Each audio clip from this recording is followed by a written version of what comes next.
마가복음 45번째 깨닫지 못한 제자들입니다. 오늘 본문은 다음과 같이 시작됩니다. 30절에 그곳을 떠나 갈릴리 가운데로 지날새 예수께서 아무에게도 알리고자 아니했다. 31절 이는 제자들을 가르치시며 또 인자가 사람들의 손에 넘겨져 죽임을 당하고 죽은 지 3일 만에 살아나리라는 것을 말씀하셨기 때문이라. 같은 말씀을 반복하여 가르치셨지요. 왜 같은 말을 반복했을까요? 32절입니다. 그러나 제자들은 이 말씀을 깨닫지 못하고 묻기도 두려워하더라. 아무리 가르쳐도 깨닫지 못하면 소용이 없어요. 깨달아질 때 결단이 이루어지고 변화가 가능합니다. 여기서 32절 묻기도 두려워하더라. 무슨 말이냐? 이미 두려워하고 있었기에 그 말 자체를 언급하기 싫어했다는 것입니다. 죽으심에 관하여, 고난받음에 관하여 묻기도 두려워했다. 먼저 믿고 따르던 스승이 죽는다는 것 자체가 싫었을 수 있습니다. 그런데 근본적인 이유는 자기들이 죽기 싫었던 거죠. 부담스러웠습니다. 그 자체가 이해할 수 없는 이야기였습니다. 그래서 묻지도 아니했다. 묻는 것도 두려워했다. 결국 제자들은 십자가 앞에서 다 도망치고 말았습니다. 그래서 교회는 십자가의 죽음과 부활의 영광을 확실하게 가르쳐야지.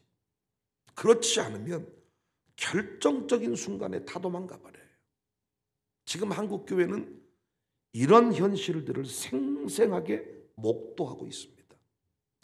깨달은 자만이 죽음의 공포를 이길 수 있고 도망자가 아닌 순교자의 길을 갈 수가 있습니다. 훗날에 십자가의 죽음과 부활의 영광을 깨달은 제자들이 그 좋은 증거입니다. 그들은 그 말조차 묻는 것조차 두려워했는데 나중에 십자가의 죽음과 부활의 영광을 깨닫게 되니까 내가 보고 들은 것을 전하지 아니할 수 없다. 보고 듣는 것을 내가 전하지 않을 수 없다. 바울의 경우는 복음 전하는 일을 위해 생명을 조금도 귀한 것으로 여기지 아니한다. 깨닫지 못하면 본문의 제자들처럼 묻는 것조차 두려워하면서 34절 그들이 잠잠하니 이는 길에서 서로 누가 크냐고 쟁론했다.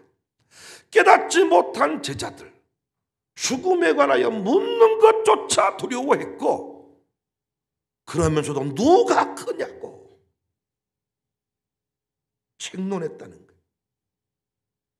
기도라는 책의 저술가 리처드 포스터의 책 중에 돈, 섹스, 권력이 있습니다. 책 제목이. 이 책에 의하면 그리스도의 제자로서 극복해야 될 세 가지 유혹이 있는데 돈, 성, 권력이라는 겁니다. 이 유혹이 끊임없이 따라다닌다는 거예요. 여러분은 이 세 가지 유혹 중에 뭐가 가장 위험하던가요? 돈입니까? 성입니까? 아니면 권력입니까? 제가 목회해 보니까 이 셋 중에 가장 위험스러운 부분, 리처드 포스터도 그런 얘기를 했지만은 너무 쉽게 빠져드는 유혹이 권력의 유혹입니다. 우리 주변에 일어나는 대부분의 싸움은 권력에 대한 갈등입니다. 돈, 성에 관한 이 부분보다 훨씬 더 권력에 대한 문제가 커요. 부부싸움의 본질도 권력 싸움입니다. 누가 가정의 주도권을 잡느냐, 누가 높은가, 남편의 권위, 아내의 자리, 누가 경제권을 쥐는가, 고부간의 싸움 역시 누가 아들을 차지하는가. 누가 곳간 열쇠를 차지하는가? 부모와 자녀 간에도 아버지 권위를 무시하는 것과 연결되어 있잖아요. 교회도 마찬가지입니다. 누가 주인인가? 예수님이 주인인데 항상 개척 멤버들은 자기가 주인이라고 생각해. 저는 주인의식으로 교회 섬긴다는 말을 싫어해요. 이런 말을 또 삐딱하게 받아가지고 목사님이 주인하지 마라 그래서 나는 손님처럼 섬기랍니다. 훨씬 좋은 말이야. 손님처럼 섬기는 사람은 나중에 인상 안 써. 누가 주인이냐? 목사도 개척하면 자기가 주인이라고 생각해. 그래서 후임자를 자기가 결정하겠다 그래. 어떻게 세운 교회인데 내가 후임자를 결정하겠다는 얼마나 교만입니까? 하나님이 주인이니 하나님이 알아서 할 일이지 뭘 당신이 후임자를 정하고 이 교회는 나 아니면 망하고. 이야, 진짜 무서운 겁니다. 사실 교회 모든 직분은 봉사의 자리거든요. 그런데 언제부턴가 이 자리가 계급화됐습니다. 계급화되었다는 가장 큰 증거는 투표에서 떨어지거나 자신이 맡은 자리를 그만두게 되었을 때 섭섭함을 표시합니다. 아니, 섬기려고, 교회를 섬기려고 직분을 맡은 것인데 그 자리에서 섬기지 말라는 하나님의 뜻이구나, 이렇게 받아들이면 되는데 섭섭함을 표시합니다. 왜 그럴까요? 그것이 이미 감투라고 착각을 하는 것입니다. 특별히 한국 사회는 이런 서열이 민감해. 한국 사람들은 만나기만 하면 나이가 몇 살이세요? 기수가 어떻게 되세요? 심지어 촌수, 돌림자까지 따져가지고 내가 형이고만, 내가 할머니 뻘이네, 내가 할아버지고만. 더 진짜 재밌는 것은 장로님은 교회에서 장로님인데 명함에다가 장로라고 써가지고 다녀. 전도하려고 써가지고 다닌 게 아니고 그거라도 써야 되겠다는 거예요. 전도 차원에서 내가 하나님의 사람입니다, 이걸 증거하기 위함이 아니고 어떤 계급이 된 거예요. 계급이. 사실 장로라는 직함은 교회가 불러줘야 되고 그가 장로인지는 최소한 그 교회 담임 목사가 인정을 해줘야 돼. 자기가 장로라고 써가지고 다녀. 목사는 더 심각하죠. 명함에다 당회장 써가지고 당회장. 당회장이라는 직책은 당회할 때만 당회장이야. 당회를 책임지는, 회의를 주도하는 당회장이다. 근데 이 당회장이라는 말 속에는 우리 교회는 장로님이 있는 조직교회다. 그래서 담임 목사라는 말보다는 당회장 목사님, 이런 말을 좋아해. 회장님이 그렇게 하고 싶은가 봐. 당회장. 나는 장로님 부인들이 자기 명함에다가 장로 부인 안 쓴 거 감사해. 다 신앙의 본질에서 벗어난 것들입니다. 그래서 저는 수시로 직분자들을 섬김의 자리로 내몰아요.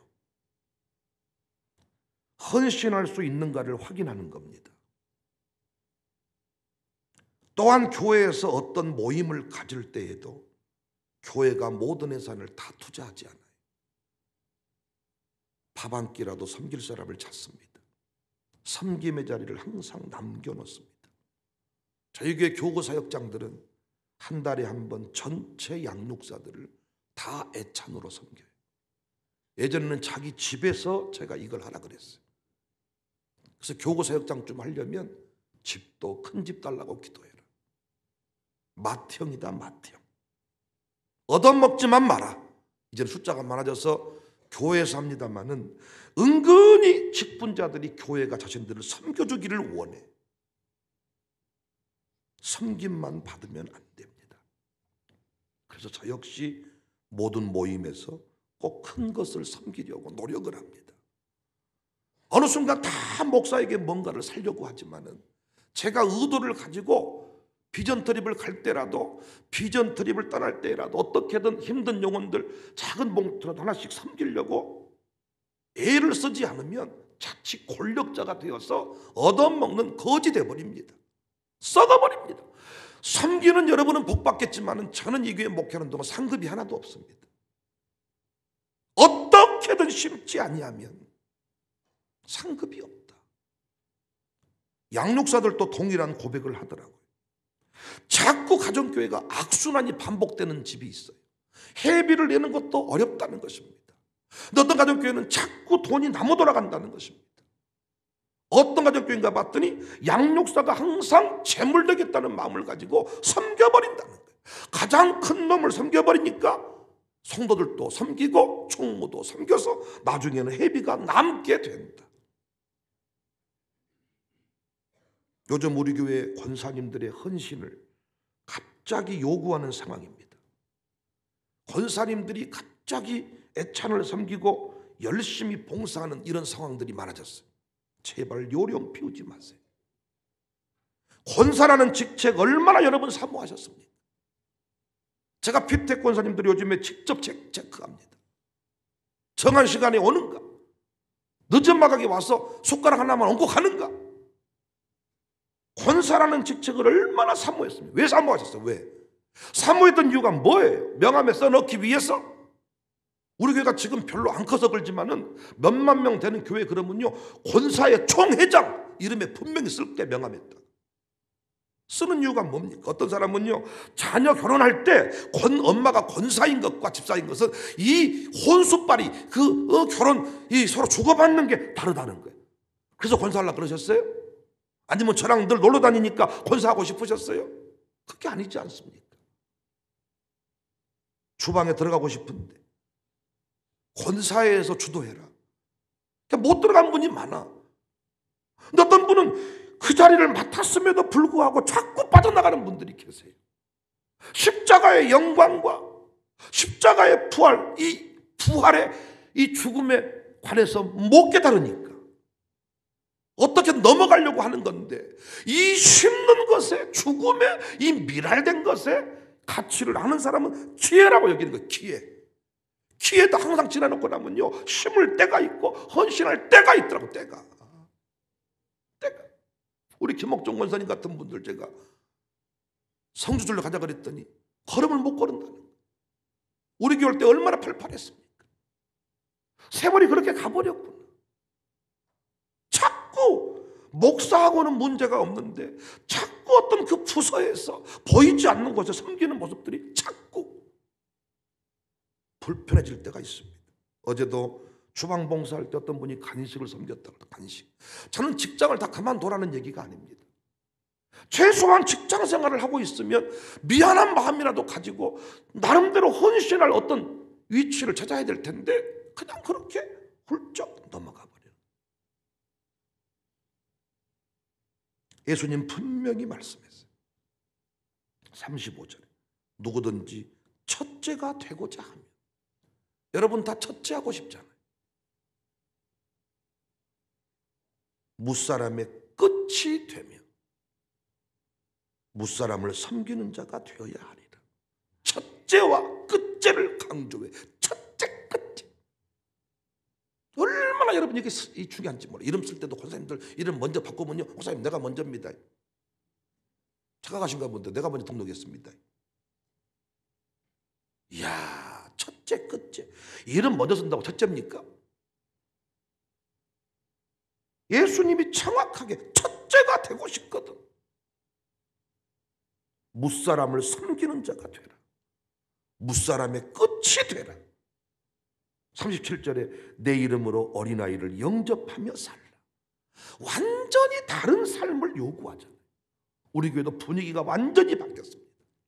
누가 멋진 지도자입니까? 목에 힘주고 돌아다니는 사람 아닙니다. 행사 있으면 가장 늦게 나타나가지고 지적질하는 사람 아닙니다. 누가 무슨 말 하든지 간에 그냥 내가 있어야 될 자리에 있는 사람, 겸손하고 친절한 사람, 매사에 적극적이고 헌신적인 사람, 목사 앞에서만 잘하는 사람이 아니라 어디든지 잘하는 사람. 우리 교회는 이것들이 입체적으로 평가되고 있어. 평가. 그래서 목사한테 밥만 잘 산다고 직분자를 못해. 평가를 딱 받으면 종합적으로 이것들이 다 입체적으로 보이는 것입니다. 나는 우리 교회 직분자들이 끝까지 멋지기를 원해요. 혹시 큰 기업 회장이 되고 위대한 정치인이 되어도 교회에 오면 끝이 되세요. 끝이. 내 입으로 내가 이 교회 개척 멤버라면 말하고 다니지 말고, 그건 내가 할 소리야. 내가 할 소리. 앉아있으면 어떤 부인은 자기 남편 자랑한대. 앉아있으면 어떤 남편은 자기 부인 자랑한대. 두 부부간에 같은 편이에요. 목회하면서 내린 결론, 절대로 남편한테 부인 흉보지 말고 부인에게 남편 흉보지 말자. 둘이는 똑같다. 누군가 내게 와가지고 자기 남편 흉봐, 거기다가 말을 하나 얹었다가는 난리 나는 겁니다. 부부관계 좋아지면, 여보, 목사님 이렇게 말합디다. 지가 먼저 나한테 와서 다 흉봐놓고는 지를 위로하려고 한마디 한 것을 엉거가지고. 부목사님 착각하지 마세요. 절대로 여기 속아 넘어가면 안 돼. 부부는 똑같아. 같은 편 돼서 그러니까 사는 거야 지금. 우리 부부도 항상 사람들이 똑같이 생겼다 그래. 나는 기분이 별로 안 나빠. 아내가 더 예쁜데 똑같이 생겼다고 하니까 나는 기분 좋더라고. 근데 아내는 어느 순간 기분 나쁜가 봐요. 어디가 닮았어요? 막 이러고. 우리 부부를 표현하자면 간단해. 원. 하나 그림 떠다. 원. 동글동글. 외모만 말하는 게 아닙니다. 결국 수준이 같아지더라. 노년교구 오늘 차량 봉사한다는데 김태현 목사랑 피택 장로 두 사람이 차량 봉사하면 어떨까요? 노년교구에서 이렇게 보고가 올라왔더라. 멋지다 생각했어요. 속으로 기도했어요. 계속 그런 장로 되라. 나중에 운전할 줄도 모르는 사람이 아니라 항상 운전하는 장로님 되라. 항상 안내하는 장로님 되라. 항상 청소 빗자루 들고 청소하는 장로님 되라. 기도했습니다. 우리 교회는 고난의 때를 지나면서 온몸으로 체험을 했잖아요. 죽음이 결코 죽음이 아님을. 예배드리러 왔다가 코로나에 감염이 되고 병원에 실려갔던 것이 영광스러운 면류관이 될 줄 누가 알았습니까? 그냥 우리가 하나님 앞에 예배한 것뿐인데 언론에 문매를 맞았던 것이 주의 사명을 감당하는데 면류관이 될 줄 누가 알았습니까? 오늘 또 우리 교회 400명 넘는 사람들이 기도하러 우리 교회에 올 줄, 그런 날이 올 줄 누가 알았습니까? 어제도 어떤 분이 전화 와서 목사님 기도회가 몇 시에요? 묻는 게 아니고 목사님 밥 시간이 몇 시에요? 광주에 유력한 장로님 한 5분하고 밥 먹으러 가려고요. 1시에 먹습니다 하려다가 12시에 먹습니다. 기도에 와서 기도한다는 말 안 하고 그 교회에 밥 먹으러 가랍니다. 수많은 광주에 맛집이 있지만 정말 그들이 우리 교회 진짜 그 밥 때문에 올까요? 그 선배 목사님이신데 그냥 기도하러 온다 그러면 조금 자존심 상한 것 같아서 아마 그렇게 오고 싶다는 얘기를 그렇게 돌려서 하는 것 같습니다. 우리는 깨달았어요. 그 과정을 지나는 사람들, 그 과정을 지나면서 승리했던 사람들이 다 하나님으로부터 위대한 상급을 받았다는 것을 우리는 보았잖아요. 도망가는 게 이기는 게 아니라 죽는 게 이기는 것이구나. 내가 일부러 죽을 수는 없지만 죽음의 기회가 왔을 때, 죽음을 요구할 때, 헌신을 요구할 때, 주방에 들어가 땀 흘리기를 요구할 때 성질 내지 말고 인상 쓰지 말고 그 일을 감당하자. 많은 분이 목사님 힘들지 않으세요? 왜 힘들지 않겠습니까? 목이 찢어지는 것 같아서 아파요. 왜 목이 안 아프겠습니까? 왜 잠이 안 오겠습니까?